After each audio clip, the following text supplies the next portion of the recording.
So I'm thinking, I've been asked in a podcast that I recently did, what led me to India in the first place, because I never had any inclination to go to India as as a kid or growing up, and my dream was always to go to New York and make it there with music, and I did pursue that dream when I was 21. I left Israel and flew over to New York, and it was there in New York while I was sharing a couch in my friend's apartment in Manhattan that I was exposed to Indian bhajans.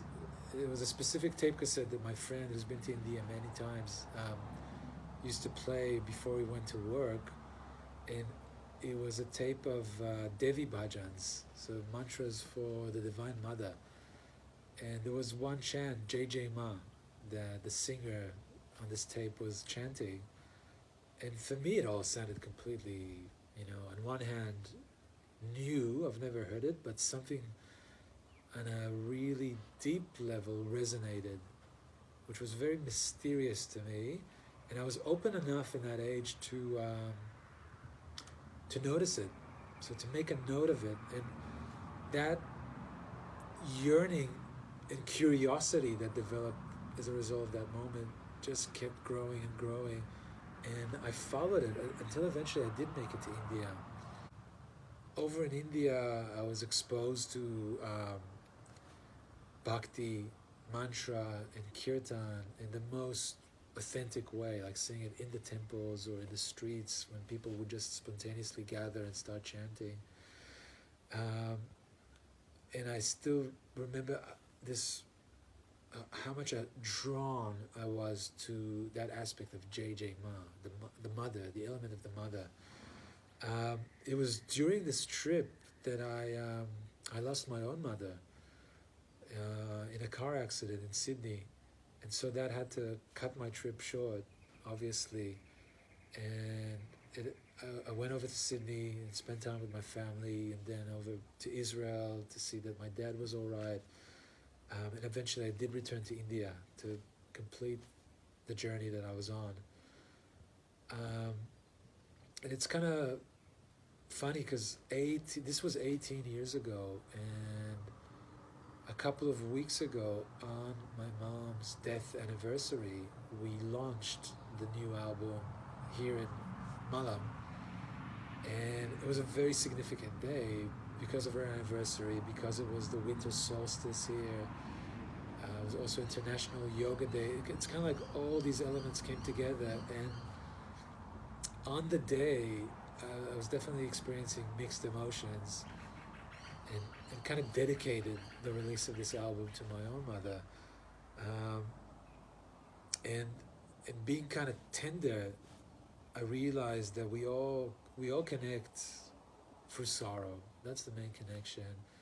We can all connect through joy and love too. Those are the possibilities. But we all connect through pain initially, and the pain is needed sometimes to break the layers and reach the heart. And then when the heart is tender, we can actually relate to one another and see that pain and sorrow that everyone's experiencing.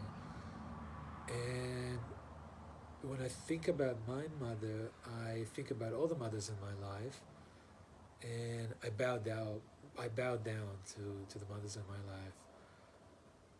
Mainly my partner. I've seen my partner birth our two girls, and just witnessing that is incredible. And seeing, that stage where she's breastfeeding these helpless creatures, and the shelter and security that they can find only in a mother, that immediately takes me back to my own shelter and security that was found in my mother.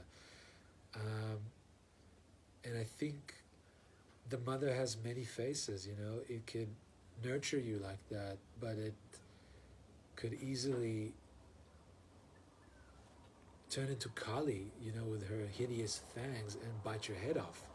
That's also the quality of the mother, because the same notion, I was thinking about George Floyd and his last cries while he was being, in a horrific way, his life was taken away from him. His last calls were to his mother. He was calling out to his mother, and that's the two sides of the mother, nurturing, but it can also bite your head off. And it's very hard to grasp on an intellectual level, but that's natural. Nature is nature. So when we realize that we're all in the womb of the Divine Mother, where everything is created and everything vanishes, I think you go beyond the intellect with that realization. You're at the edge, and at that point there's hardly anything you can do but to bow down to the Mother and praise the Mother for everything that she is. And that's all represented in that statement. JJ Ma. J is praise, Ma, Mother. We're just praising the Mother with all her qualities, and anything that is happening in this world of phenomena. It's all related to the Mother. And I just realized, for me personally, it was like a huge closure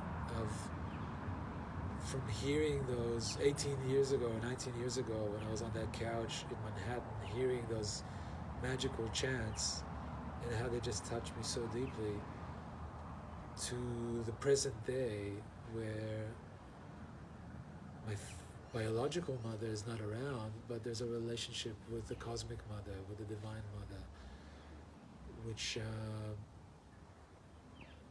I can express through this practice. So I find that these chants help us in a mythological way to express the things that are beyond expression, beyond the intellect. This is where the logic ends and we start just feeling into things, and we can use those mythological symbols to bring us into this amazing, infinite world